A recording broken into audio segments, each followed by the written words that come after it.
Hello, firefighters in Somerset are threatening to take their own bosses to court over proposals to make them work longer shifts. They say being on duty for 82 hours is unreasonable and flouts employment law.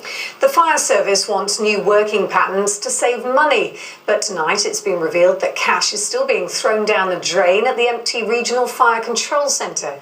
Here's Clinton Rogers. Any goodwill between these two sides went up in flames some time ago. Now the union is threatening court action on top of strike action to fight job losses and changes to their shift patterns. Legislation protects workers such as doctors and lorry drivers from being forced to work too long and by doing so putting the public at risk. We will use that legislation to protect our firefighters and the public.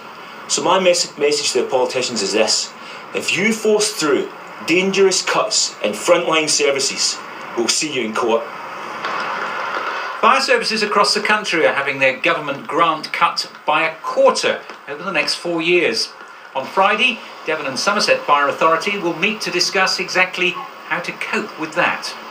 The Chief Fire Officer has written an article in a local paper today saying that doing nothing isn't an option. Now, introducing an 82-hour shift, asking fire crews at stations like this to stay on base day and night for 4 days is one option on the table.